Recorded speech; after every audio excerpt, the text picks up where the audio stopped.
नमस्कार मित्रों, मैं रेकी मास्टर मनीष शर्मा। आज हम बात करेंगे सिद्धियां क्या होती हैं और कैसे काम करती हैं, रेकी कैसे काम करती है हमारे शरीर में। सिद्धियां प्राप्त करने का तरीका क्या होता है वो भी आज बात करेंगे कि कैसे आप, कोई नॉर्मल व्यक्ति जो कुछ नहीं जानता, ना कुछ ज्ञान है, ना कुछ शास्त्रों का पता है, ना कुछ और मंत्र यंत्र जानता है, वो कैसे घर में रहता हुआ ऐसी सिद्धियां प्राप्त कर सके जो कि जीवन के हर क्षेत्र में उसको हेल्पफुल हों। और ये कितनी प्रकार की होती हैं, कैसे काम करती है, रेकी शक्ति कैसे काम करती है। तो रेकी का तो एक लेवल यहां पे फ्री में बताया हुआ है, वो सेल्फ अट्यूनमेंट का प्रोसेस है। वो ऐसा प्रोसेस है जो आज से पहले कोई नहीं मानता था, विश्वास नहीं करता था कि बिना गुरु के शक्तिपात के किसी को रेकी सिद्ध हो सकती है। यह भी एक प्रकार की सिद्धि है। ये ऐसी सिद्धि है जो इस संसार के समस्त भोग भी प्रदान करती है और परलोक भी आदमी का संवार देती है। ऐसा नहीं कि परलोक मरने के बाद ही संवरेगा, बल्कि यही धरती पे रहते रहते उसका सब कुछ संवार देती है। यदि ये जीवन ही किसी का नरक है तो परलोक स्वर्ग हो जाएगा, इसकी जो संभावना है वो बहुत कम है। ये यहां पे रहते रहते ही जीवन को पहले स्वर्ग बनाना पड़ता है, तब मोक्ष मुक्ति की बात हो सकती है। तो पहले बात करेंगे हम रेकी की। और रेकी क्या है? रेकी प्राण ऊर्जा है एक प्रकार की। ये भगवान शिव ने सर्वप्रथम इसका विज्ञान दिया था, लेकिन भारत में, जैसे मैं पहले कई बार बता चुका हूं, धीरे धीरे ये विद्या विलुप्त हो गई, क्योंकि एक गुरु से दूसरे गुरु तक जाती थी। तब इंटरनेट नहीं था, इस तरह से लोगों को बताने सिखाने का, कोई प्रचार करने का माध्यम नहीं था, तो भारत में धीरे धीरे विलुप्त हो गई। डॉक्टर मिकाओ येसुई जी ने दोबारा इसको पुनर्जीवित किया। ये वही विद्या है जो भारत के योगियों के पास पुराने समय में हुआ करती थी। किसी के पास जितनी हाई लेवल की रेकी हो जाती है सिद्ध, उसके जीवन में उतने ही चमत्कार भर जाते हैं। उसके जो संपर्क में भी लोग आते हैं उनका भी अपने आप कल्याण हो जाता है। ऐसा नहीं वो उसके लिए कुछ करेंगे, बस थोड़ा सा संपर्क में, टच में भी आ गए, अनलिमिटेड एनर्जी ट्रांसफर हो जाती है। जो उसके संपर्क में भी आता है उसका भी अपने आप कल्याण होने लगता है, जीवन से नेगेटिविटी गायब होने लगती है, पॉजिटिविटी भर जाती है। तो इससे बड़ी तो पहली सिद्धि कोई नहीं है। अब दूसरी सिद्धियां क्या हैं? जो दूसरी सिद्धियां हैं वो भी एक प्रकार की आत्माएं हैं। वो आत्माएं हैं, कोई पहले भजन करता था लेकिन वो पूर्ण, जिसको कह सकती हैं शून्य भाव तक, परमात्मा की पूर्ण भक्ति तक नहीं पहुंच पाया, बीच में शरीर छूट गया, तो उसका मृत्यु के बाद जो उसका शरीर होता है, सूक्ष्म शरीर, जो कि अलग अलग प्रकार के होते हैं, तो वो सूक्ष्म शरीर उसी देवता का हो जाता है जिसकी वो पाठ पूजा भक्ति करता है। आप देखते हैं लोगों के ऊपर चौकियां आ रही हैं बहुत सारे, वो एक जगह पे बैठे बैठे लोगों के घर में क्या क्या पड़ा है, किस तरफ मुंह है, वो सब कुछ बता देते हैं। वो क्या है? वो वही आत्माएं हैं। वो वही आत्माएं हैं जो किसी के शरीर में प्रविष्ट होके जो मदद हो सकती है वो मदद करते हैं। तो इस प्रकार की अलग अलग सिद्धियां होती हैं। कोई व्यक्ति बहुत पाठ पूजा करने वाला है, कम पाठ पूजा भी करता है, लेकिन निरंतर कर रहा है, लगातार, उसका क्रम नहीं टूटता, बीच में छोड़ता नहीं, चलता रहता है। तो एक टाइम आता है कि कुछ ना कुछ आत्माएं उसकी भक्ति को देख के उसके, या कोई ध्यान की साधना कर रहा है, कोई रेकी की साधना कर रहा है। रेकी में तो ये अनलिमिटेड होती हैं, एक दो नहीं होती, प्रत्यक्ष रूप से हजारों हजार सिद्धियां रेकी करने वालों के साथ में आ जाती हैं, यदि कोई रेकी साधक है, साधना करता है। आजकल तो अब क्या कहें, लेकिन इस प्रकार से इसको व्यवसाय बन गया है कि लोग खुद तो साधना करते नहीं, सिखा रहे हैं। तो सीखने वाले भी बेचारे वहीं के रह जाएंगे, क्योंकि जब सिखाने वाला गुरु ही कुछ नहीं करता, वही उसका इंटरेस्ट अध्यात्म में नहीं है, उसकी वृत्ति तामसिक है, राजसिक है, वो सात्विक नहीं है, तो उसके जो सीखने वाले हैं उनकी भी गाड़ी स्टार्ट नहीं हो पाती। कारण यह है कि जो गाड़ी स्टार्ट कर रहा है उसी के हाथों में वो बल नहीं होता परमात्मा का कि दूसरे की गाड़ी स्टार्ट कर सके, तो उनका वो उतना प्रेशर, जो सीखते हैं उनके ऊपर भी उतना उनको फायदा नहीं पहुंचता कभी भी। कोई एकलव्य जैसा हो तो कहीं भी कुछ भी हो सकता है, वो तो दूर से भी बिना प्रत्यक्ष आए भी कितना भी किसी को आत्मसात कर सकता है।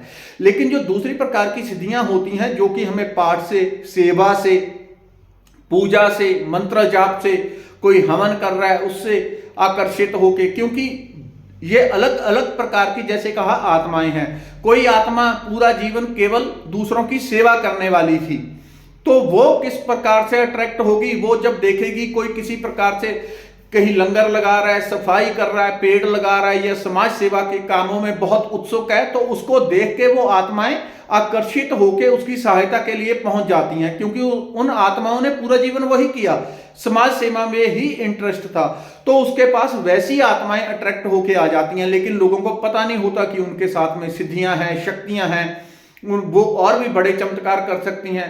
उनके साथ में चमत्कार होने लग जाते हैं और वो श्रेय खुद लेने लग जाते हैं कि हम देखो ऐसा कर दिया, ऐसा कर दिया।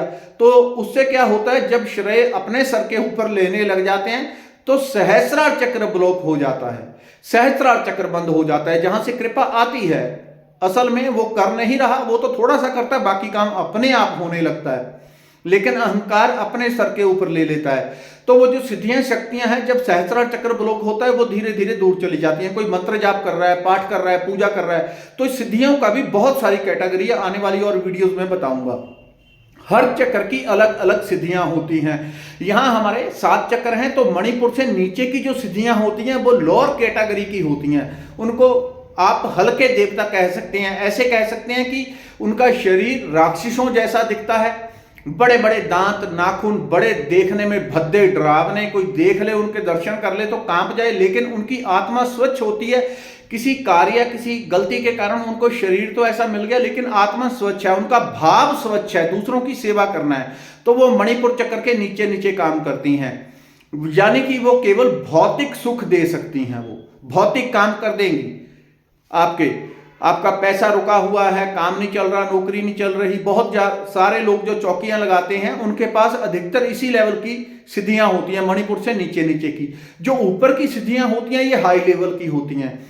तो जैसे हमारे यहाँ पे अलग अलग शास्त्रों में बताया गया कि अलग अलग डायमेंशन है, अलग अलग संसार हैं, अलग अलग एक से एक ऊपर। वो जितनी ऊपर के लेवल की सिद्धि होगी वो ऊपर के चक्रों में आएगी, वो नीचे के चक्रों में नहीं जाती।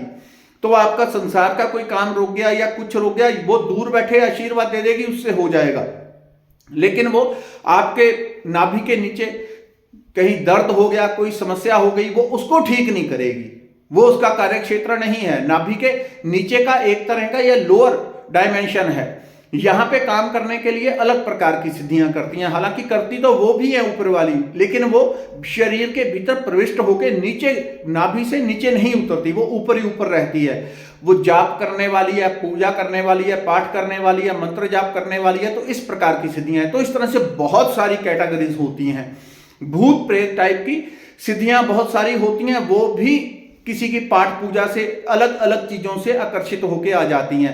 तो इनका उपयोग कैसे किया जाए? लोगों के पास ऐसे, ये आपको नॉर्मल बात बता रहा हूं, जैसे कोई मंदिर में है, कोई पंडित जी हैं, तो वो मंदिर में सेवा करते हैं, पाठ पूजा करते हैं वहां पे, या कोई और आम व्यक्ति भी है, वो कुछ भी अच्छे काम करता है, उससे आकर्षित होकर बहुत सारी सिद्धियां उसके साथ में होती हैं, लेकिन आम लोगों को पता ही नहीं होता।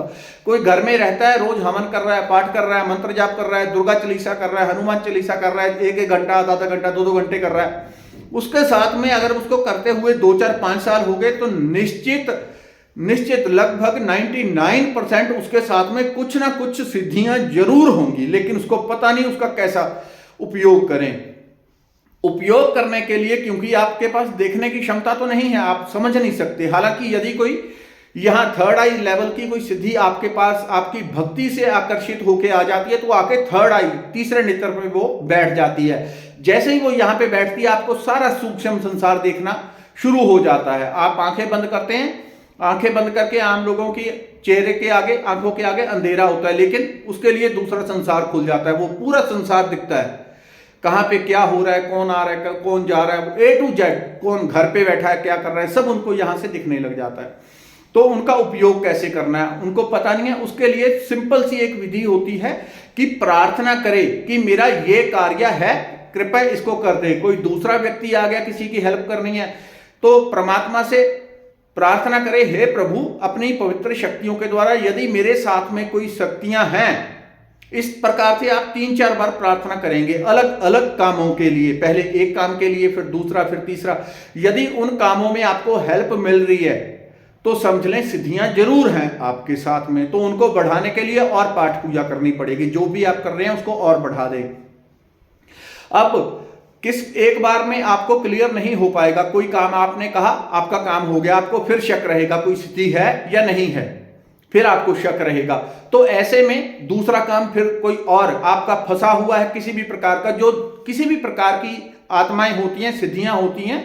सिद्धियां यानी कि वो आत्माएं जो पहले इस तरह से हमारी तरह एक मानव थी, स्थूल शरीर में थी, जो भी वो अपने अच्छे काम करती थी उसके कारण परमात्मा तक, मोक्ष तक नहीं पहुंच पाई, बीच में अटक गई। देव स्वरूप मिल गया, सुखी हैं, आनंदित हैं। अब वो उनका जहां भाव था, जहां वासना थी, वासना उनकी पवित्र थी, दूसरों की हेल्प करना, अच्छा करना, दूसरों का भला करना, उसके कारण उनको शरीर देवता का मिल जाता है और ऐसी सिद्धियां, शक्तियां भी मिल जाती हैं जिसके कारण वो दूसरों का कल्याण कर सके। हालांकि शक्तियां प्रेतों, भूत प्रेतों के पास भी होती हैं और ये तत्काल सिद्ध हो जाती हैं एक एक दिन में।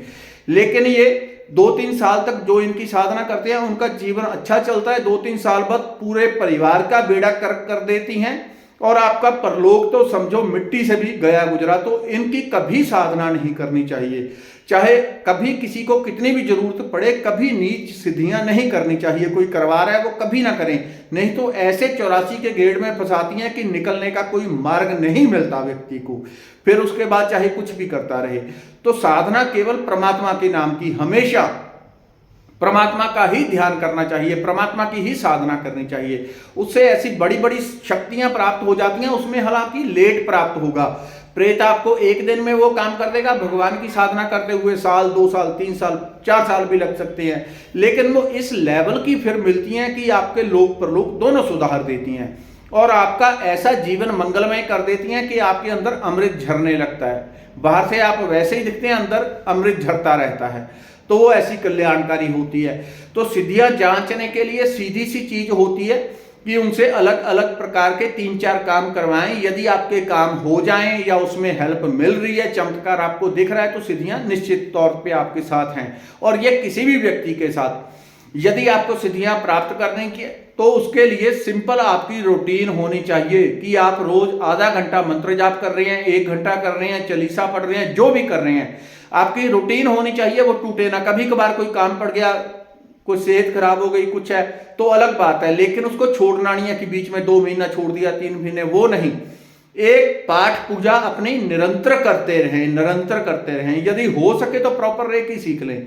यदि आपको सिद्धियों का बहुत हो कि मुझे शक्ति प्राप्त करनी है, सिद्धि, अब रेकी से बड़ी सिद्धि कोई नहीं होती। रेकी एक मात्र ऐसी सिद्धि है जो ऊपर भी काम करती है मणिपुर चक्र के और नीचे भी काम करती है, क्योंकि ये प्राण ऊर्जा की सिद्धि है, ये कॉस्मिक एनर्जी है, ये ऐसी ऊर्जा है जो आपके रोए रोए में पहले से मौजूद है। लेकिन हम रेकी में जब जुड़ते हैं तो इसको अनलिमिटेड मात्रा में रिसीव करके अपने भीतर, इसके द्वारा अपने लौकिक और पारलौकिक दोनों काम सवार लेते हैं। ये सिंपल सी चीज होती है। तो आज की ये जानकारी थी सिद्धियां क्या होती हैं, उनसे कैसे काम लिया जा सकता है। धन्यवाद, नमस्कार।